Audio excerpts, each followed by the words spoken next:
안녕하세요. 저는 딸아이를 혼자 키우고 있는 30대 후반 여자입니다. 매일 사연을 들으며 하루를 마무리하곤 했는데 막상 사연을 보내려니 엄청나게 떨려오네요. 그래도 열심히 써볼 테니 잘 들어주시길 바라며 이야기 시작해 보겠습니다. 저와 남편은 오래된 장수 커플이었어요. 고등학교 때부터 사귀기 시작해 10년이란 시간을 만나왔으니 거의 가족이나 마찬가지였죠. 물론 가족 간에도 사이가 좋아 저희가 마침내 결혼한다고 했을 때 얼마나 좋아들 해주셨는지 몰라요. 결혼을 하고 난 뒤에도 저희 10년이란 세월이 무색할 만큼 사이가 좋았고 서로 사랑했었습니다. 결혼하고 난 뒤 1년 만에 아기가 생겼고 무사히 딸을 출산하게 되었어요. 딸이 귀한 시댁에선 이보다 더 기쁜 일이 없다고 경사라고 하시며 저희 부부보다도 더 딸의 출산을 기뻐해 주셨죠. 참 하루하루가 행복했어요. 이렇게 행복하게만 살 수 있다면 더 바랄 것이 없다는 생각이 들 정도였으니까요. 하지만 불행은 예기치 못한 순간이 찾아오더군요. 그날은 남편이 출장을 갔다가 딸아이가 눈에 밟힌다며 무리해서 밤늦게 집으로 돌아오던 길이었어요. 평소 안전운전이 강박에 가까울 정도의 남편이었던지라 별 걱정을 하지 않았는데 그만 교통사고가 나고 말았습니다. 화물 운전을 하던 상대방 운전자가 졸음 운전을 했다고 하더군요. 남편은 그 자리에서 하늘나라로 가버렸고 아기가 2살도 되지 않던 해에 저는 남편을 떠나보내게 되었어요. 처음엔 믿기지 않았어요. 언제든 남편이 현관문을 열고 들어올 것만 같은데 야속한 남편은 돌아오지 않더군요. 그렇게 감당할 수 없는 슬픔에 빠져 몇 달을 보냈던 것 같아요. 그러던 어느 날 딸이 다가와서 엄마라고 하며 제 눈물을 닦아주더라고요. 그때 정신이 번뜩 들었어요. 저는 사랑하는 사람을 잃은 슬픈 여자이기도 했지만 한 아이를 책임져야 할 엄마였다는 사실을 깨달았던 거죠. 그날 이후 전 가까스로 정신을 차렸고 시댁과 친정의 도움을 받으며 아이를 키워나갔어요. 그렇게 3년이란 시간이 지났어요. 축 처진 기저귀를 차고서도 해맑게 웃던 아이는 어느새 5살이 되어 스스로 변기에 가서 볼일을 보고 올 만큼 시간이 지났어요. 여전히 전 시댁과 왕래를 하며 지내며 도움을 많이 받고 있었어요. 아, 여기서 말하는 도움이란 금전적인 도움은 아니에요. 물론 명절 때가 되면 저도 그렇고 아이도 그렇고 용돈을 받긴 하지만 그런 것을 제외하고는 일체의 돈은 받지 않았어요. 그저 제가 쉴 수 있게 아이를 데리고 가서 하룻밤 자주신다거나 먹거리를 해주시는 등 그런 도움들을 주시고 계세요.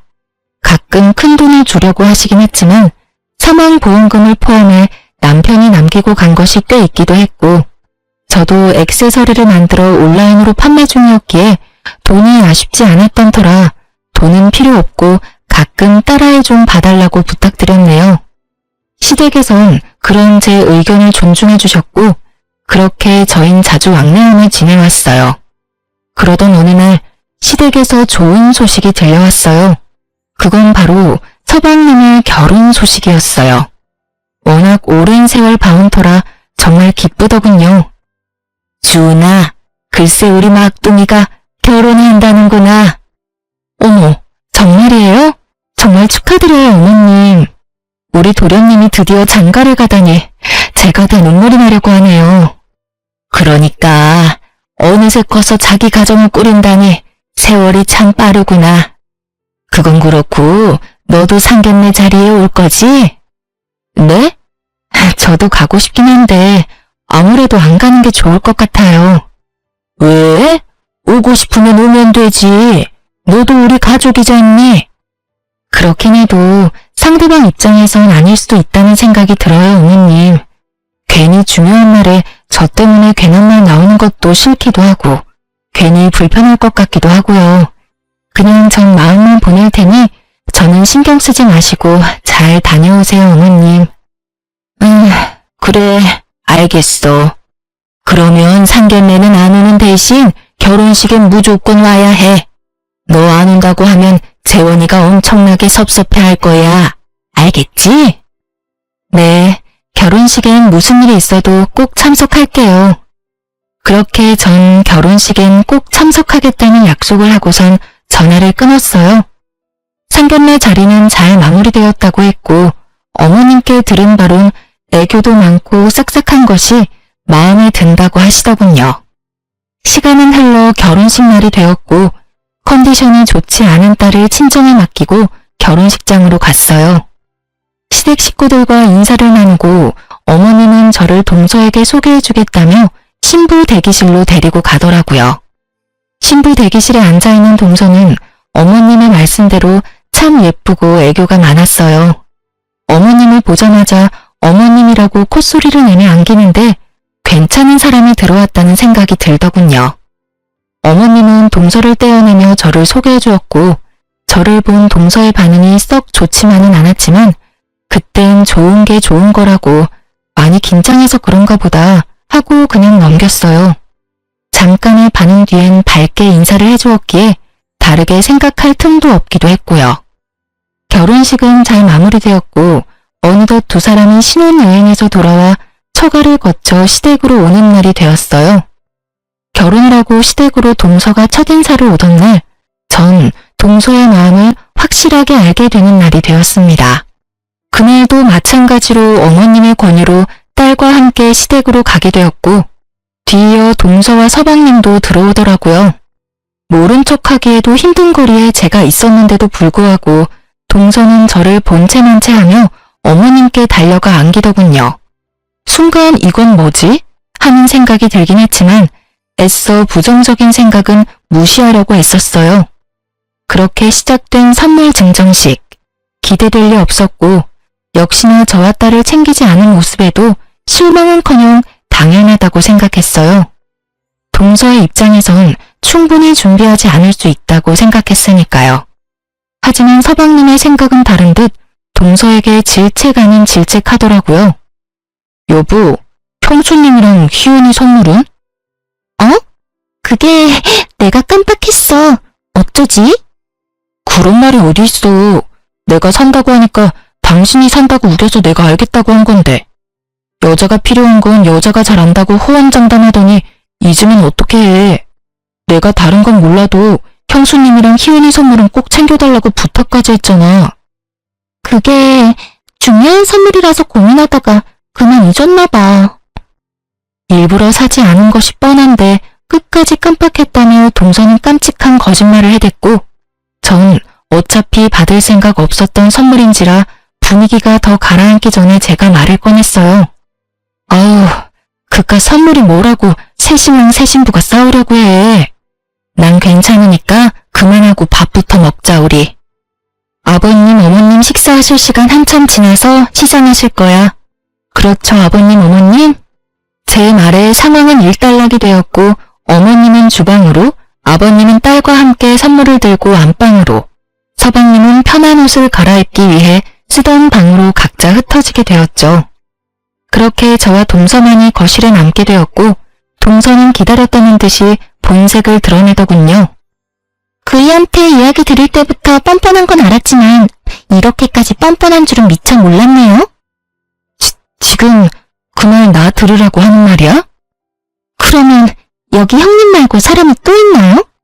지금 이 자리가 어떤 자리인데 형님이 와 계세요? 낄 때 안 낄 때 구분을 못 하시나 봐. 남편까지 죽음마당에.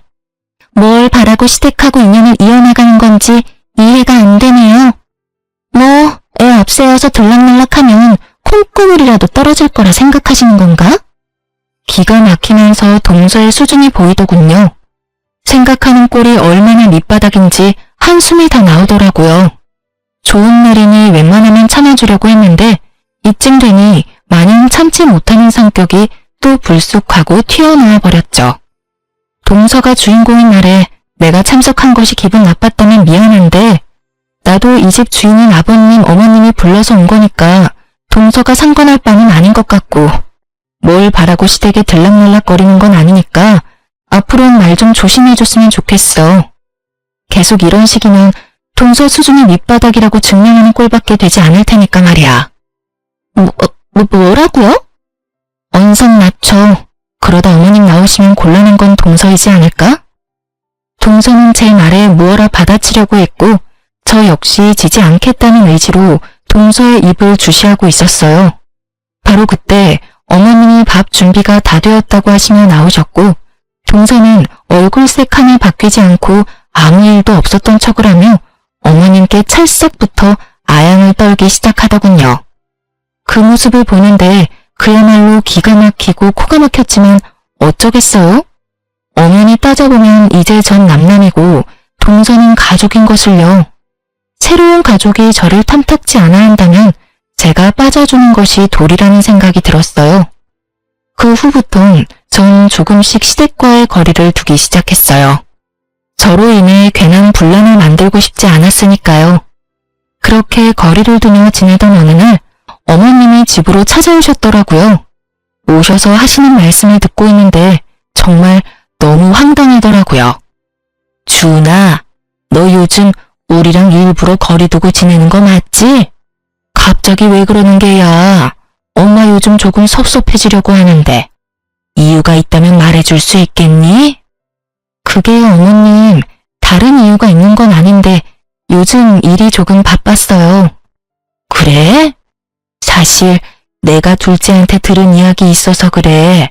둘째한테 듣기로는 너 요즘 만나는 사람 생겨서 우리랑 거리를 두는 거라고 하던데 그 말이 사실이야?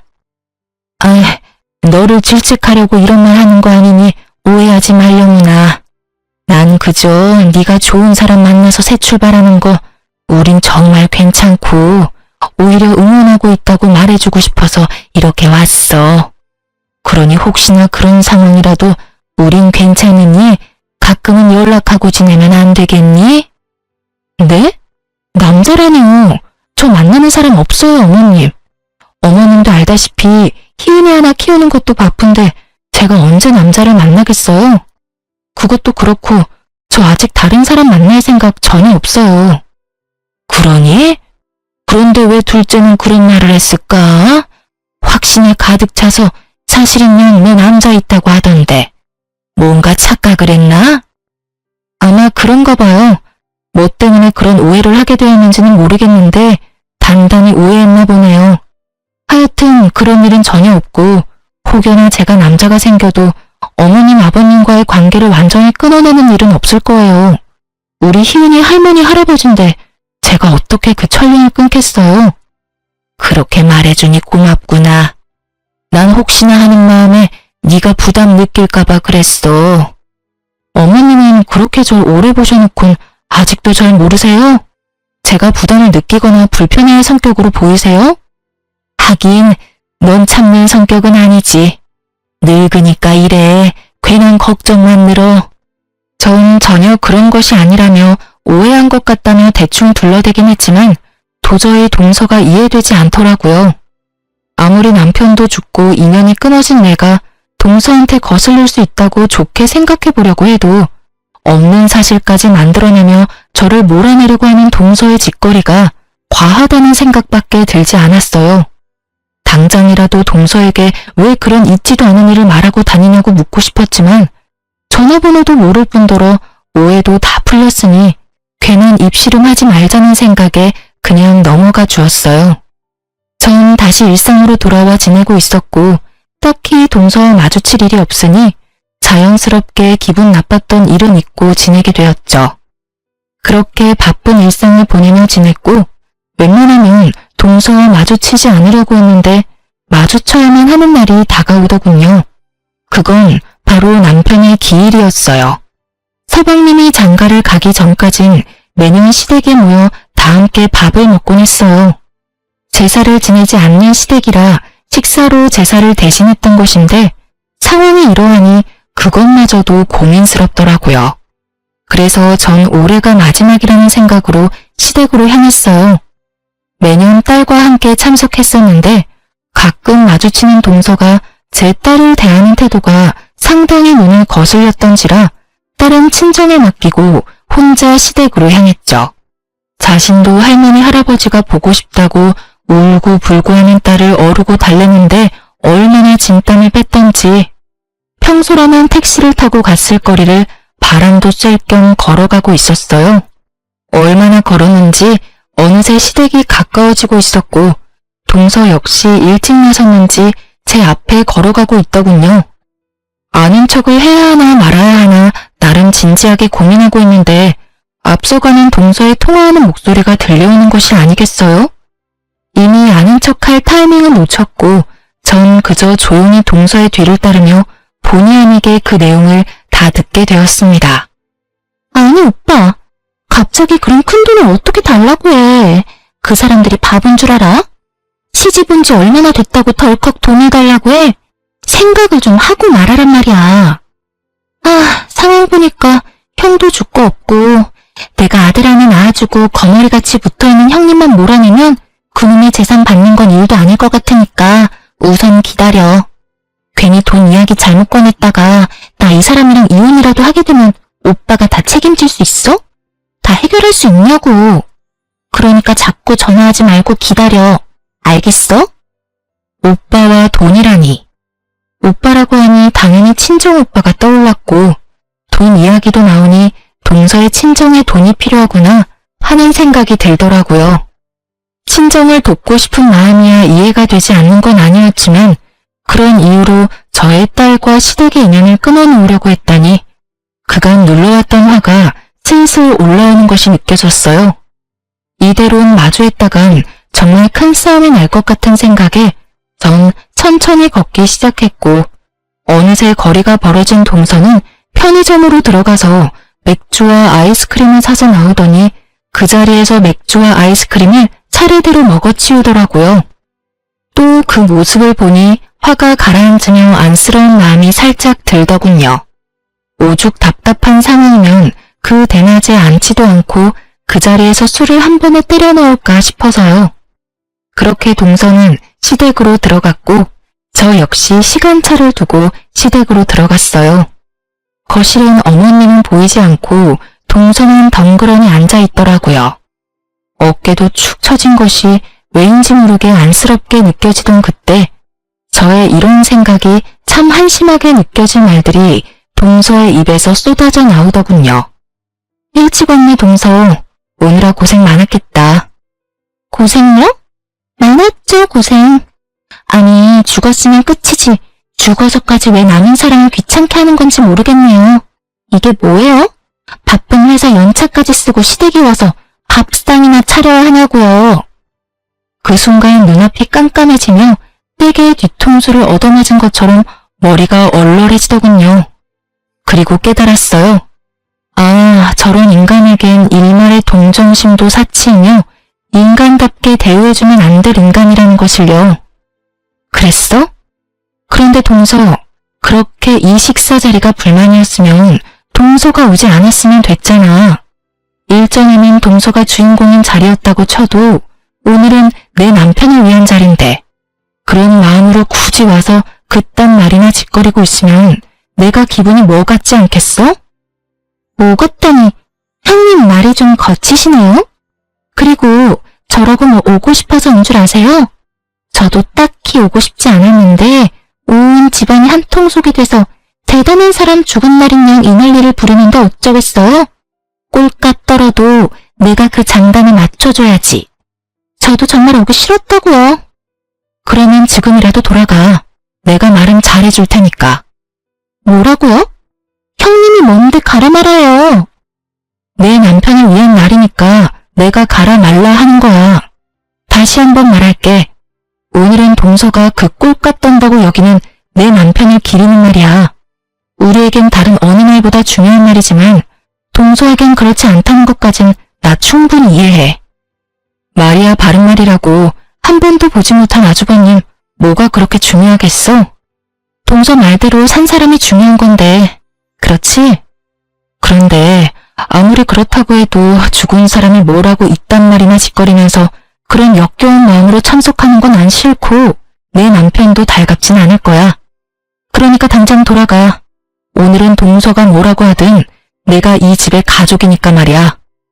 가족. 제 입에서 나온 가족이란 단어가 동서에겐 참 많이도 거슬렸던 모양이더라고요. 그 단어가 나오자마자 바르르 떨어대며 화를 내더군요. 가족? 지금 가족이라고 했어요? 어떻게 형님이 가족이에요? 아니, 형님이라고 부르는 것도 진짜 웃긴 거 알죠? 남편도 죽은 지가 3년이나 지났는데 왜 이때껏 이러고 있나 몰라? 뭐 재산이라도 한 푼 뜯어갈까 싶어서 기웃대는 그 마음 이해 안 되는 건 아닌데 보고만 있기가 참 역겹네요. 너무 추해서요. 저요, 욕이라면 정말 둘째가라면 서러울 정도로 찰지게 잘하는 여자인데 이 순간 욕이 튀어나오려고 하는 걸 얼마나 참았나 몰라요. 그렇게 죽을 힘을 다해 욕을 참고 있는데 방문 열리는 소리가 들리며 남편 방에서 어머님이 나오시더라고요. 한 번도 보지 못한 무서운 얼굴을 하고서요. 동서는 배를 눌러도 인기척이 없자 당연히 아무도 없는 줄 알고 미리 받아두었던 열쇠로 문을 열고 들어왔던 것이었어요. 안방 문이 열려있는 것으로 봐선 혹시나 하는 마음에 안방까진 확인했는데 설마 어머님이 옛 아주버님 방에 있을 줄은 꿈에도 생각하지 못한 것이었죠. 하긴 저 역시 생각도 못했는데 동서라고 알 수 있었겠어요? 어머님의 등장에 저도 저지만 동서 역시 크게 놀라 얼굴이 하얗게 질려가더군요. 이게 뭐 하는 짓이야? 내가 어지간하면 듣고만 있으려고 했는데 도저히 참을 수가 없구나. 둘째 너, 첫째한테 말하는 뽐새가 아주 못쓰겠구나. 나 없을 때마다 이런 식으로 첫째를 대했니? 어머님, 그게 아니라요. 전 아무도 없는 줄 알고 그랬어요. 아무도 없으면 손윗사람한테 그렇게 막 대해도 된다고 배웠어? 둘째 너 그렇게 안 봤는데 아주 몹쓸애구나. 여기가 어디라고 그런 막말을 내뱉고 있어? 어머님, 제가 잘못했어요. 처음부터 그럴 의도는 아니었는데 형님이 절 너무 몰아세우시니까 저도 흥분을 해서 그만 말이 막 나와버렸어요. 어디서 끝까지 거짓말인 거야? 둘째 너, 내가 방금 어디서 나왔는지 잊은 게야? 네가 그렇게 죽어서까지 사람 귀찮게 한다던 장난방에서 나왔다. 오늘따라 생각이 많이 나서 먼저 떠난 아들 방에서 내가 얼마나 울었는지 네가 알아? 그렇게 울다 잠시 잠들었다가 깼더니 뭐? 죽었으면 그만이야? 귀찮아? 내가 너 처음 이 말할 때부터 당장이라도 뛰어나오고 싶은걸 그럴 수도 있겠다 싶어서 참고 있었더니 도가 지나쳐도 한참 지나치지 않니? 동서는 눈물을 흘릴 뿐 아무 말도 하지 못하고 있었고 그런 동서를 쏘아보시던 어머님은 문득 동서가 제게 남자가 있다고 한 말이 떠오르셨는지 그것에 대해서도 물어보시기 시작했어요. 둘째 너, 첫째가 남자 생겨서 우리랑 거리 두는 거라고 했던 말 그것도 혹시 지어낸 말이니? 내가 이상하다 싶었는데 첫째가 아니라고 분명하게 말하니까 둘째 네가 오해했다고만 생각하고 넘어갔어. 그런데 너 오늘 이러는 거 보니까 아무래도 그냥 넘길 문제는 아닌 것 같구나. 너 정말 거짓말까지 하면서 형님을 모함한 거니? 그런 거야? 어머님의 화는 극에 달해 보였고 동서 역시 절벽 끝에 매달린 사람처럼 보였어요. 제3자인 제가 봐도 해결 방안이 없어 보였으니까요. 그래서였을까요? 동서는 무리수를 쓰기 시작하더라고요. 어머님, 잠시만요. 뜬금없이 헛구역질을 하던 동서는 이내 화장실로 뛰어가더군요. 화장실에선 세면대 물소리와 함께 동서의 헛구역질 소리가 계속해서 들려왔고 이내 물소리가 멈추는가 싶더니 동서가 입을 닦으며 나왔어요. 그러면서 되지도 않는 연기를 하기 시작하더라고요. 너 갑자기 왜 그러니? 어디 아파? 체했니?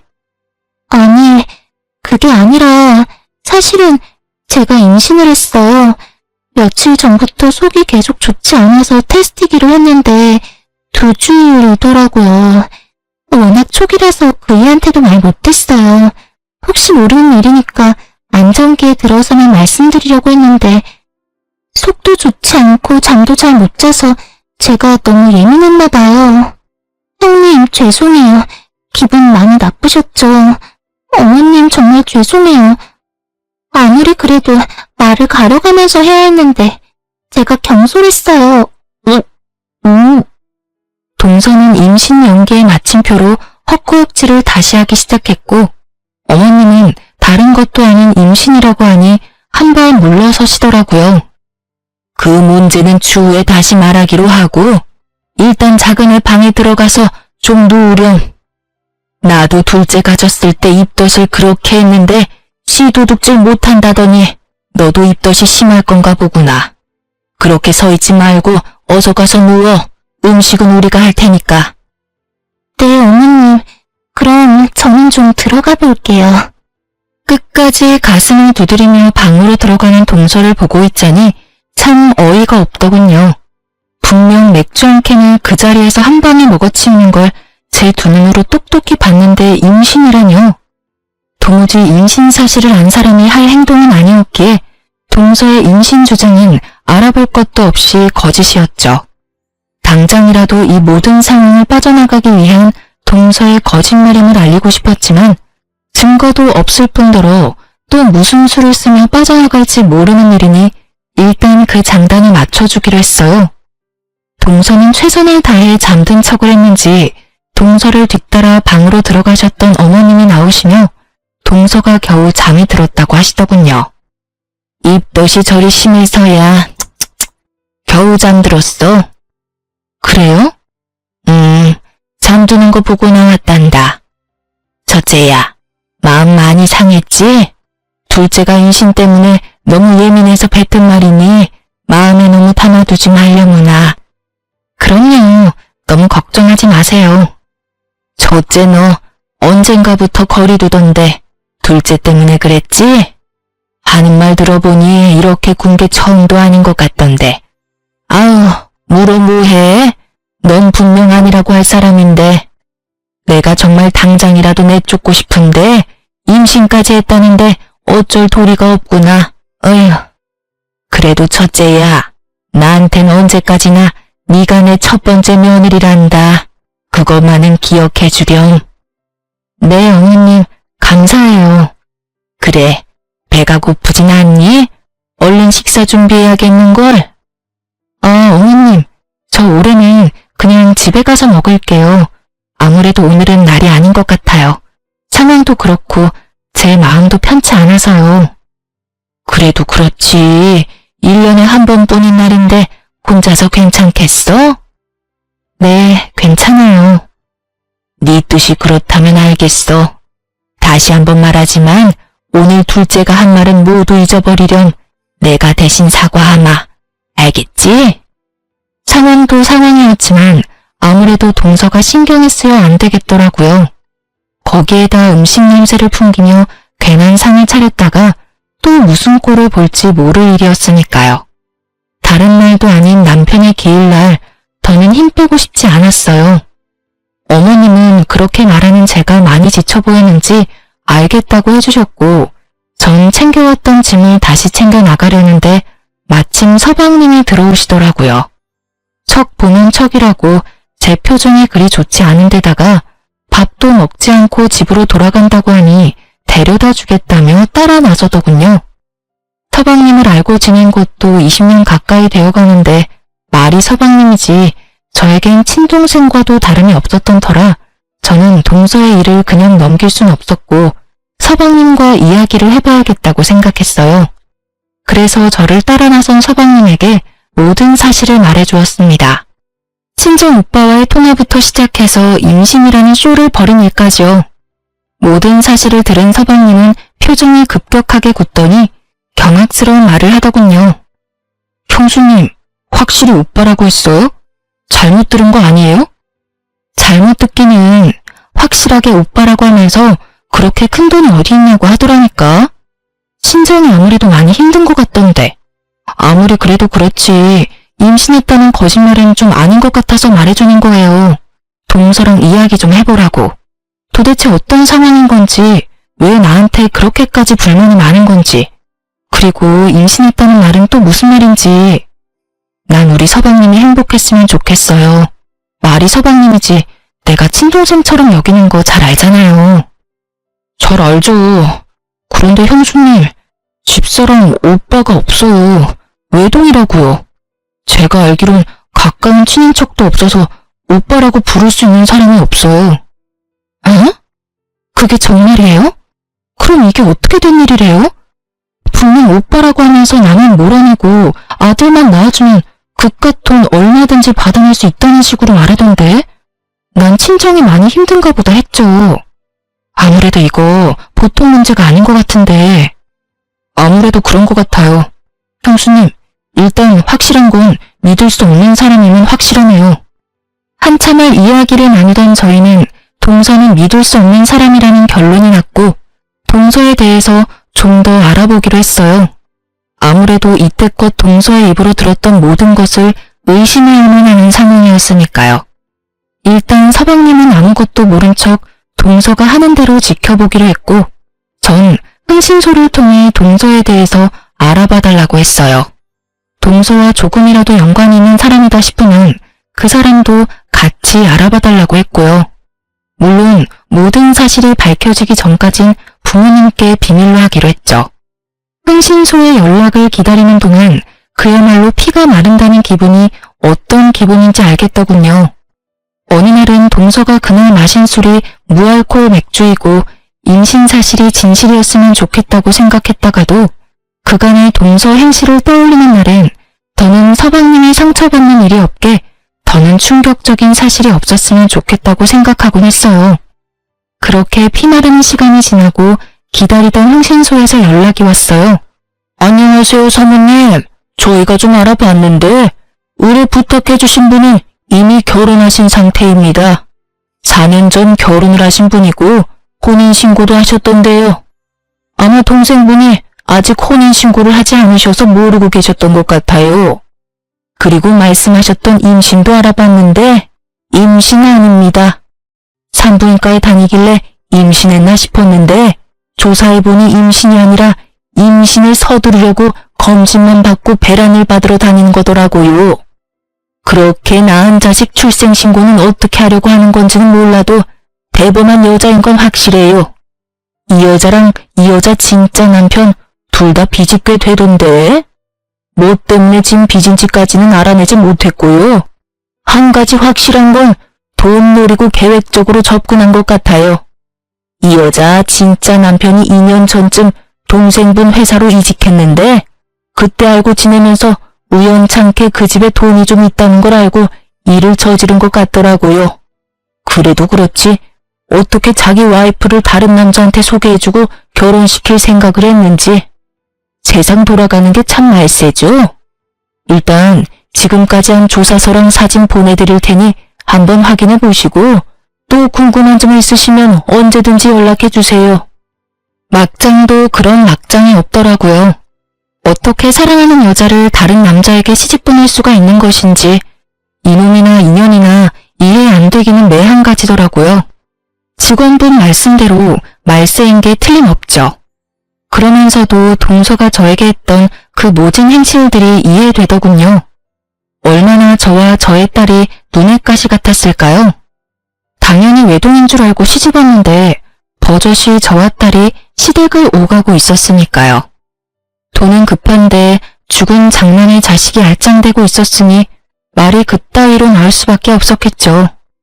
전 모든 사실을 서방님에게 알려주었고 서방님은 적당한 때가 올 때까지 일단 기다리겠다고 하더군요.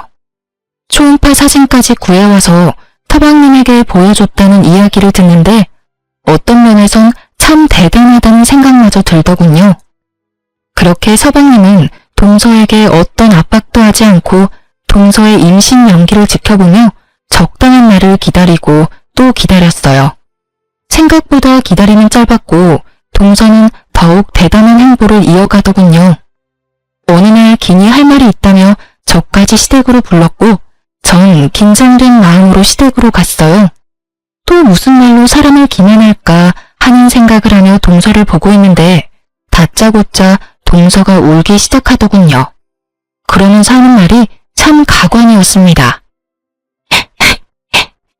아버님, 어머님, 그리고 여보, 모두들 죄송해요. 저 유산했어요. 사실 그날 형님이랑 다투고 난 뒤부터 배가 자꾸 당기고 아파서 병원에 갔더니 괜찮다고 해서 안심했는데 요 근래 계속 몸도 그렇고 배도 아파서 이상하다 싶었어요. 그래도 설마 아니겠지 했는데 이번에 검진을 갔더니 아기가 심장이 뛰지 않는다고 하더라고요.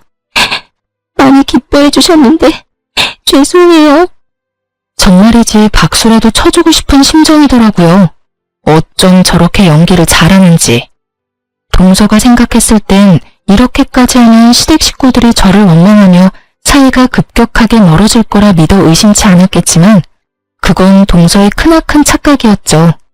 감사하게도 함께한 세월이 긴 만큼 두 분 다 저에 대한 신뢰도가 높았고 무엇보다 어머님은 동서가 말하는 그날 처음부터 끝까지 모든 이야기를 다 들었던 터라 저를 책망하기는커녕 동서를 나무라기 시작하셨어요. 둘째 너, 유산한 건 참 유감스럽고 슬픈 일이지만 그렇다고 그걸 첫째 탓으로 몰아가는 건 좀 아니라고 본다. 아무리 네가 힘들다고 해도 남 탓으로 모는 건 좋지 않아.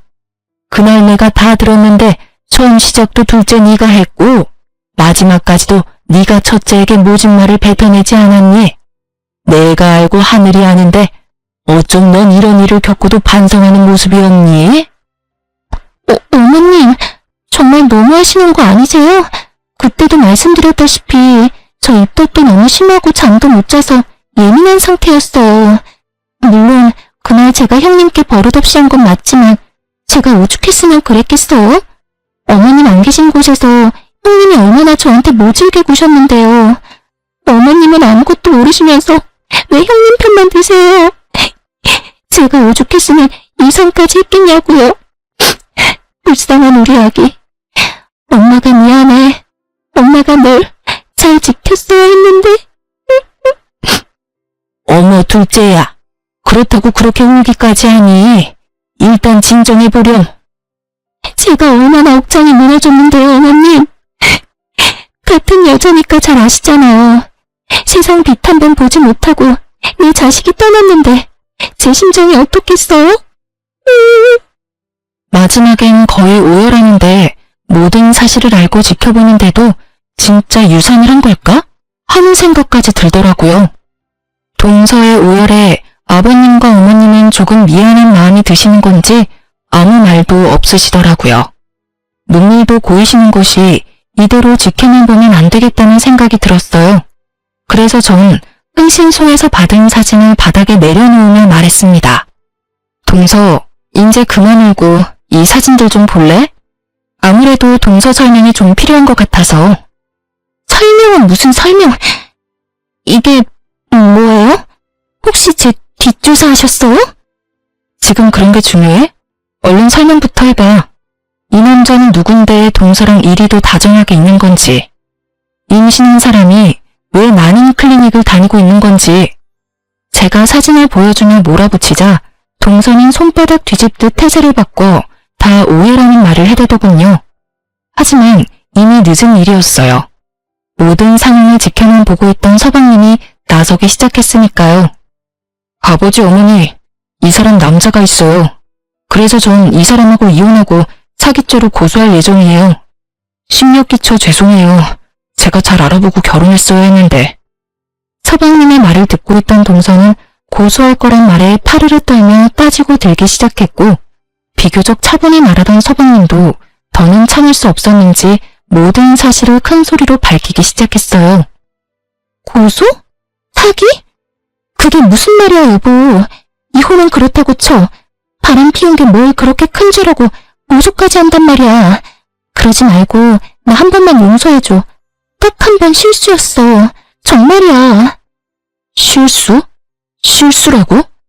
넌 결혼한 사실 숨기고 다른 남자랑 결혼한 게 실수야? 어떻게 끝까지 거짓말이야, 끝까지. 아버지 어머니, 알고 보니 이미 결혼을 한 사람이더라고요. 이혼한 여자가 아니라 아직 유부녀였어요. 그리고 임신? 그것도 거짓말이었고요. 애초에 임신을 한 적도 없고 그렇기에 물론 유산한 적도 없고요. 아니야. 이거 다 사실이 아니야. 오해라고. 오해야. 오해? 내가 모를 줄 알아?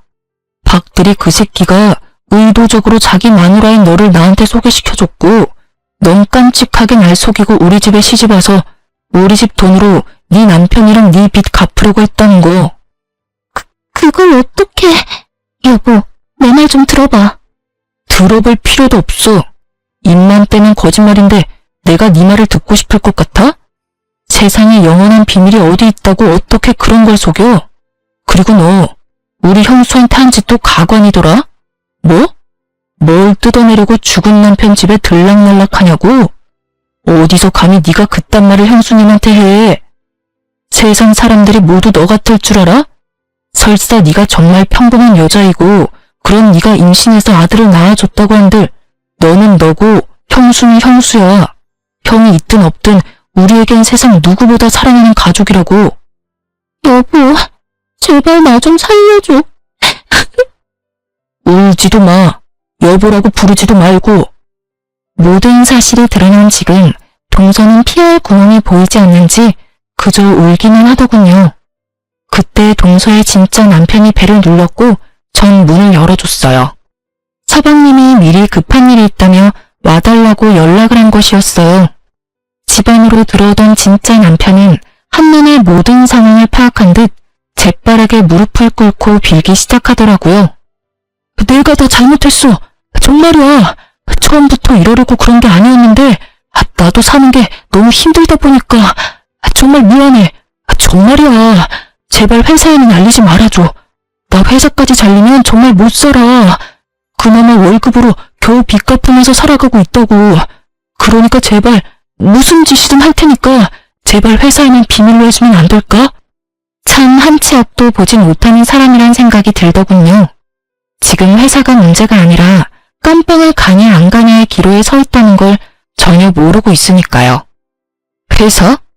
지금 회사 걱정할 때가 아닐 텐데. 그럼 날 뭘 어떻게 할 건데? 나 요즘 변호사분이랑 고소장 쓰는 중이야. 참고로 합의는 없고 합당한 대가는 다 치르게 할 테니 각오하는 게 좋을 거야. 네 마누라 데리고 가라고 부른 거니까 얼른 데리고 꺼져. 고소라니. 제발 그러지 말고 다시 한번 생각해주면 안 될까? 남의 인생 망쳐봤자 최대리한테 뭐가 남는다고 그리 모질게 굴어. 그래 여보, 제발 한 번만 다시 생각해줘. 나 사랑했잖아. 나랑 같이 살아달라는 말은 하지 않을게. 그저 한 번만 더 기회를 달라는 것뿐이야. 내가 반성하면서 살 테니까 제발 한 번만 살려줘. 급기야 두 사람은 울고불고 하며 매달리기 시작했고 아버님과 어머님은 그 꼴을 보고 있기 힘드셨는지 방으로 들어가 버리시더라고요. 이 인간들을 어떻게 해야 하나 하고 있는데 서방님이 어디론가 전화를 걸었어요. 알고 보니 서방님은 이런 상황에 대비해 미리 신고를 해둔 상황이었고 집 앞에서 대기 중이시던 경찰관 세 분이 두 사람을 끌고 나가더군요. 끝까지 발악하며 매달리는데 그쯤 되니 공포영화 저리 가라였죠. 사건은 일단락되었고 서방님은 다행스럽게도 전동서가 혼인신고를 밀어준 덕분에 결혼에 대해선 따로 뭘 할 것이 없더라고요. 그저 동서의 짐을 빼서 집 앞에 내팽개쳐놨더니 쥐도 새도 모르게 가지고 갔다고 했어요.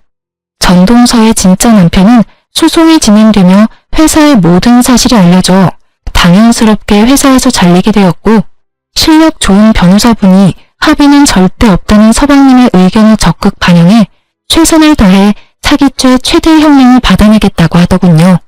이 어이없는 상황에서 더 어이없는 소식이 전해졌는데 그게 무엇인지 예상이 되시나요? 그건 바로 전 동서의 진짜 남편이었던 박대리가 그 없는 살림에 비싼 변호사를 선임해 모든 죄를 동서에게 덮어씌우려고 했다지 뭐예요? 그럼 뭐하나요?